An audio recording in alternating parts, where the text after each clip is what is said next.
Ladies and gentlemen, boys and girls, welcome to another episode of the Callous Mind livecast with your host, Callous Mind. I need to start this video by saying this video may contain content that is not appropriate for all audiences. Viewer discretion is advised. So, with that out of the way, I thought it might be fun to actually get into a funny story from. I think this story happened. This is a cultural story that happened just before my video last week, and I either wasn't aware of it or didn't think to include it in that show. So we'll go ahead and start with some culture this week, and this is absolutely a hilarious story. So without further ado, let's get into reading this story here. Let me make sure I'm getting the right stuff, and I am. Alright, so New Yorker reporter Jeff Toobin suspended for exposing self on Zoom call. Also takes leave from CNN. Oh my god. I made an embarrassingly stupid mistake, Toobin said. I apologize to my wife, family, friends, and co-workers. So, New Yorker reporter Jeffrey Toobin has been suspended by magazine executives for exposing himself last week during a Zoom call. The call was between New Yorker staff and WNYC Radio. See, I already read his apology there. The story goes on to say, I believed I was not visible on Zoom. I thought no one on the Zoom call could see me. I thought I had muted the Zoom video, he also said. Man, you either have just like an unsuppressible sexual desire to even think about, pleasuring yourself while in front of a Zoom call or something, man. But that led me to believe that maybe we should call this a fallacy. So let me find my proper screen. Yeah, a fallacy. Or maybe we should change this guy's name to Tube Out instead of Tube In, because apparently he could not resist whipping it out. Excuse me while I whip this thing out.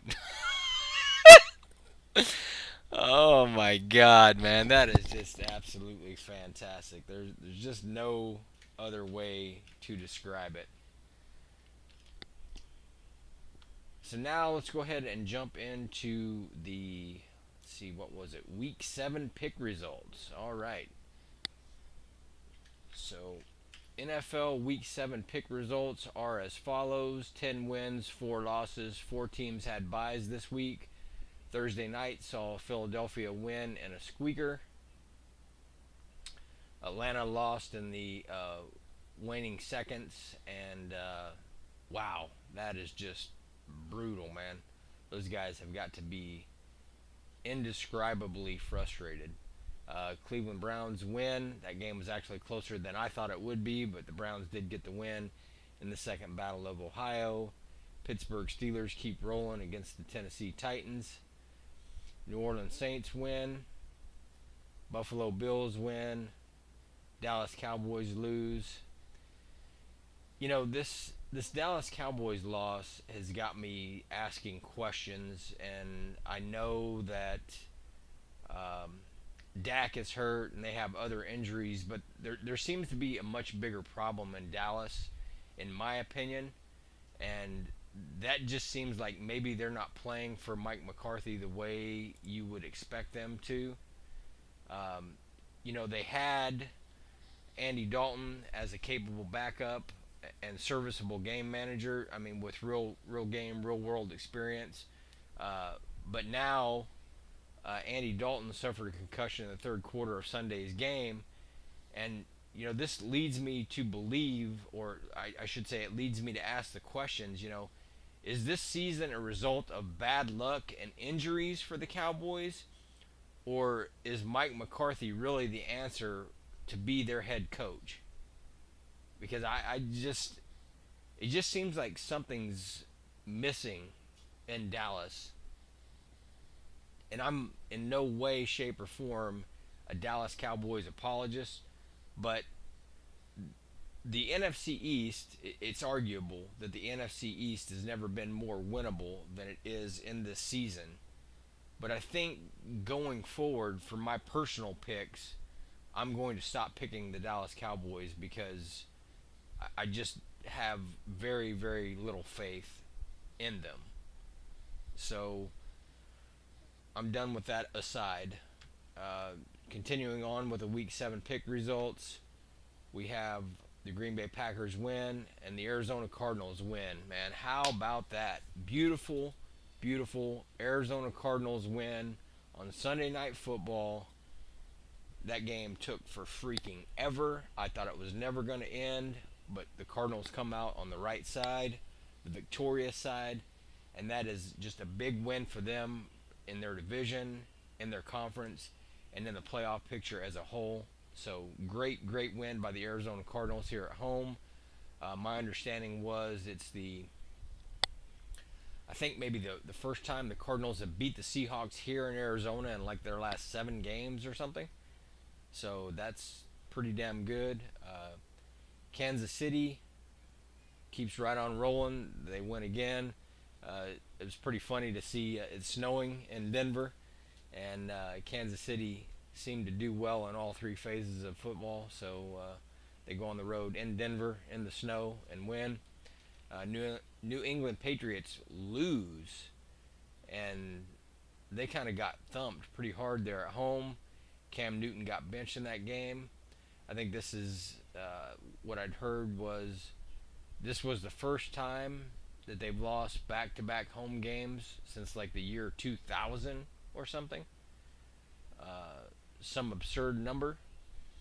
So the Patriots, man, it's I'm in a little bit of disbelief, but juggernauts have to come back to earth eventually, I guess. So we'll see how the season continues for the New England Patriots.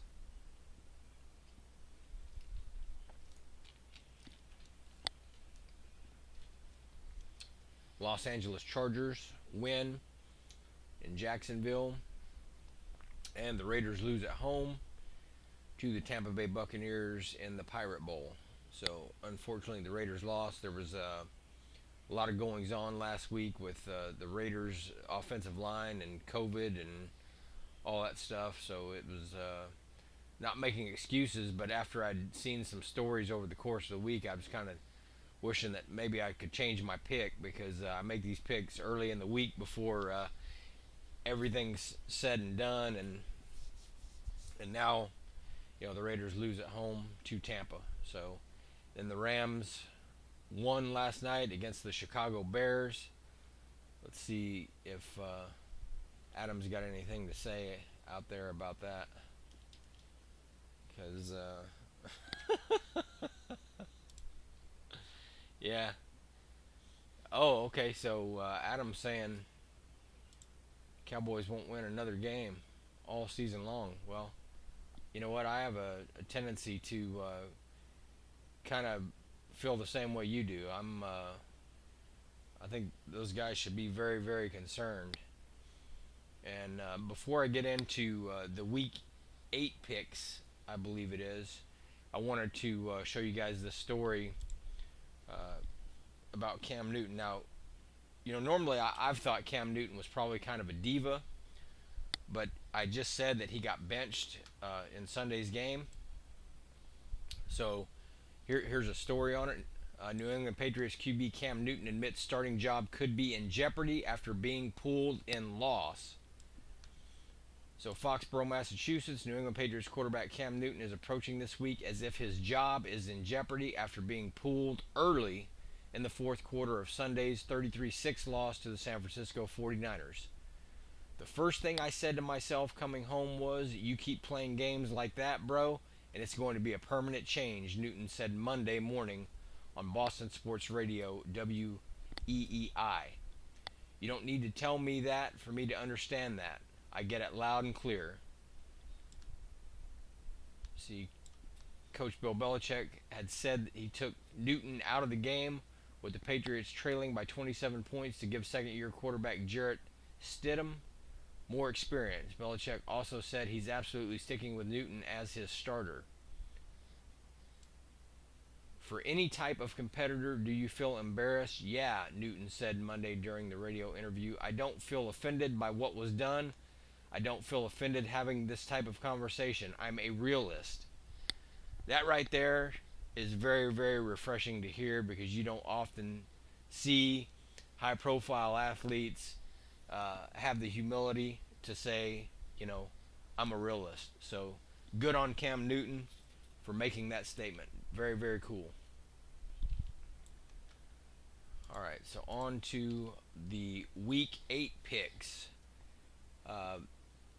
Thursday Night Football this week has Atlanta at Carolina, and I will take Carolina at home over Atlanta, given Atlanta's inability to hold on to a lead. It's not to say that they couldn't outscore them, because they certainly can, but whether or not they can hold that lead in the waning moments of the game is the question. So I will take Carolina at home against Atlanta in that NFC South matchup. New England at Buffalo.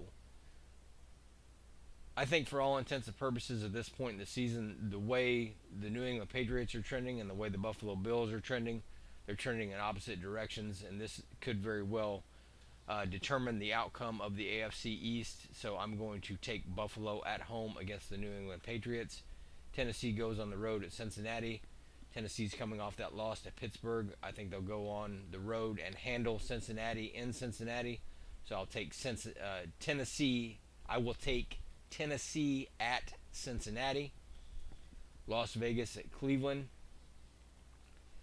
I don't know what the hell is going on with the Raiders' offensive line. I don't know if it's going to be back together this week or not. That could pose a problem for them on the road in Cleveland. But the homer in me demands that I pick the Las Vegas Raiders, so I will indeed pick the Las Vegas Raiders over the Cleveland Browns. Indianapolis at Detroit. I'll take Indy on the road at Detroit. Minnesota at Green Bay. There's an NFC North matchup. I think Green Bay is trending toward winning the NFC North, so I will take Green Bay at home against Minnesota. New York Jets at Kansas City Chiefs. I think that's pretty much a no-brainer. Kansas City at home. I will take Kansas City at home against the New York Jets. Los Angeles Rams go on the road to Miami. I'll take the Rams on the road at Miami. Pittsburgh at Baltimore. This is probably going to be the game of the week right here. It's hard for me to pick against Pittsburgh, but it's harder for me to pick against Baltimore. So I'm going to take Baltimore at home against Pittsburgh. Los Angeles Chargers at Denver Broncos. I will take Los Angeles on the road at Denver. New Orleans at Chicago. Any cold weather, any bad weather could have a negative impact on the New Orleans Saints. I don't know what the forecast is for Chicago this weekend, but I will take New Orleans on the road at Chicago. San Francisco at Seattle. I think Seattle wins at home against San Francisco. This is a division rival of theirs. This is going to be another crucial divisional game. And coming off that loss to Arizona on Sunday Night Football, I'll take Seattle at home against San Francisco. Dallas at Philadelphia.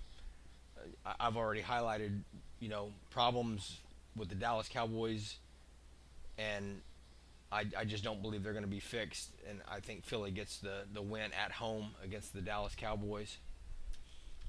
Let's see here.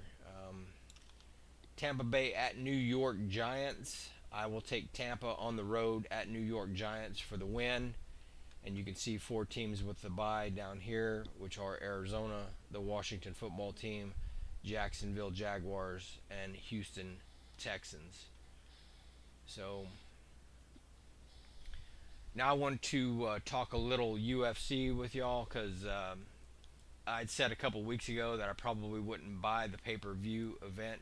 I think this was what UFC 254 this past weekend, and but there was something interesting that happened in that previous video. I had talked about how I didn't think there are very few people who are even capable of beating Khabib, and they put another striker in him against him, and I didn't think it would go well for him, and I was pretty much right because Justin Gaethje got submitted by Khabib Nurmagomedov, but the one thing that I did not see coming was the retirement announcement, and I'd actually wanted to highlight something that I wrote a while ago.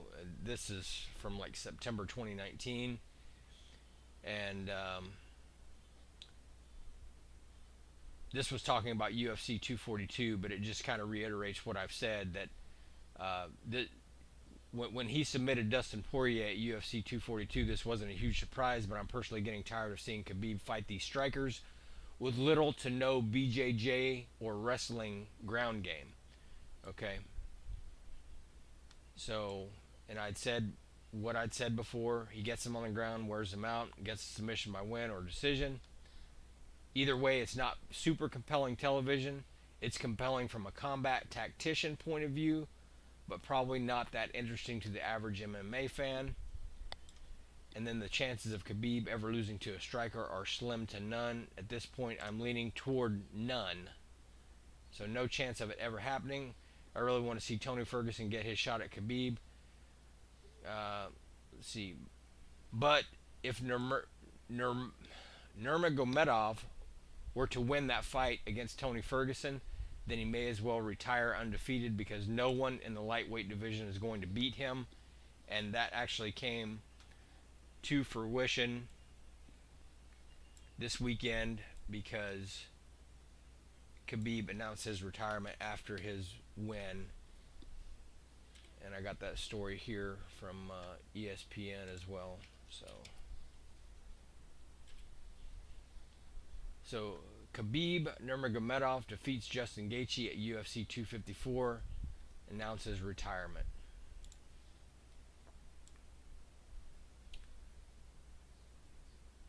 So that was I don't know if any of you saw that, paid for the pay-per-view and saw the fight, but choked him out with a leg triangle choke, which was pretty badass, and via triangle choke at 1 minute and 34 seconds of the second round. So it was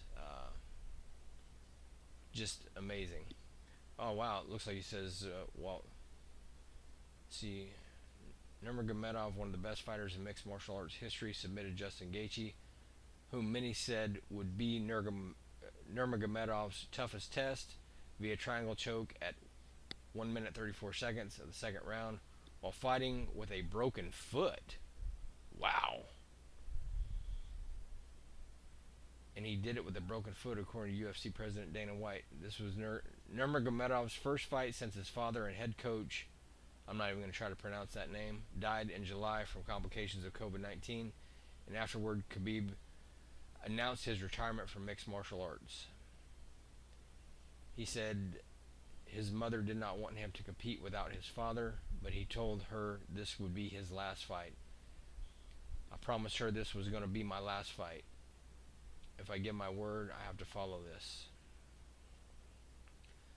Nurmagomedov put the finishing touches on his career as he took Gaethje down, applied the triangle choke, and clinched it in, with Gaethje going completely unconscious. Nurmagomedov's triangle choke submission finish was just the third ever in UFC title history, according to ESPN stats and information research. The victory unified the UFC lightweight title. So it was not real compelling TV. I mean, you know, I actually did watch it. Like I said, I paid for the pay-per-view, and I'm kind of glad that I did now, because I didn't want to. I wouldn't have wanted to miss his last fight if that was indeed his last fight. And the guy seems like he's a person of high integrity. So I'm just going to go ahead and say that I would imagine that is going to be uh, his last fight. It's kind of unfortunate because he's a super tactician and just a bad, bad man. But um, I guess it'll be time for a new lightweight champion to emerge. So, see, before I go, I want to wish everyone out there a very safe and happy Halloween. Don't have too much fun without me. Don't do anything I wouldn't do. And oh yeah, you know what? Before I go this week, I wanted to go over one more story, and it's this story that I'd seen on the local Fox channel here.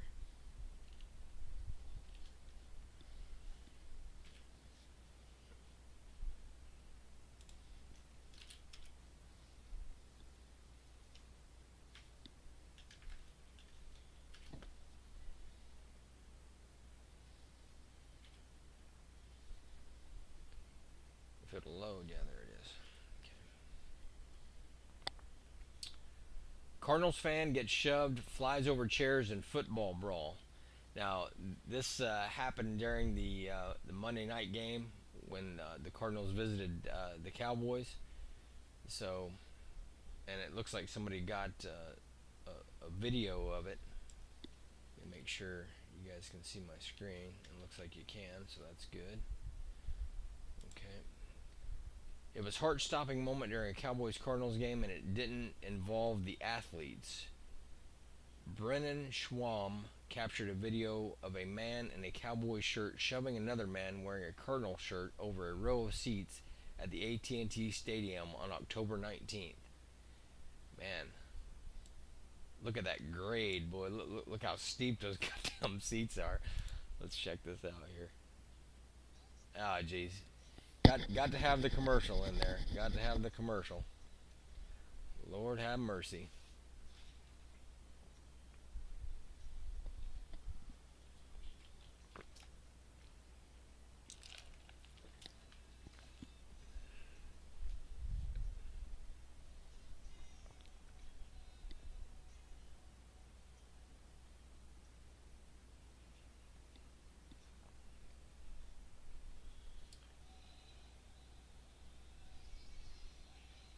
Oh, man.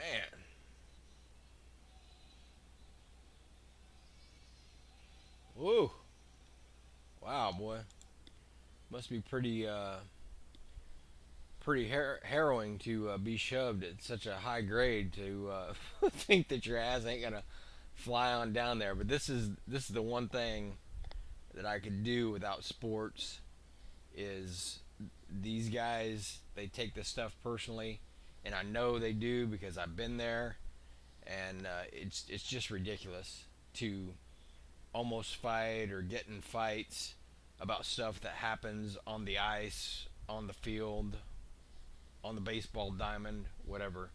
It's just absolutely ridiculous. So,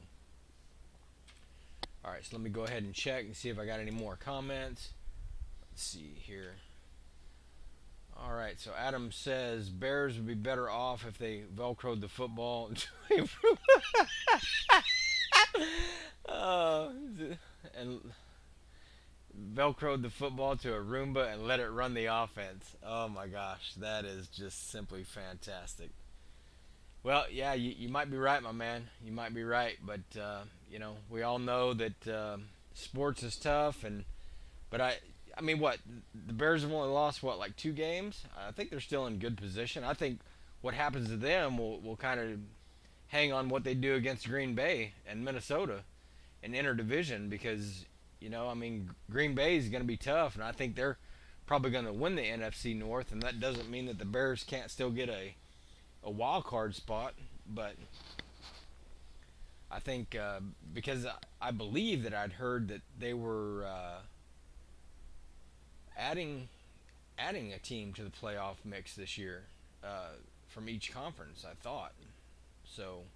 We'll see what happens, but yeah, I mean, I think that if the Bears are going to make hay in the NFC North, then they're going to have to beat Green Bay hands down. So, but anyway, that's going to wrap up the show for this week. I hope you guys, like I said, have a great Halloween. Watch out for the kids out there on Saturday. Be good to yourselves and each other. And until next week, I will talk to you later. God bless.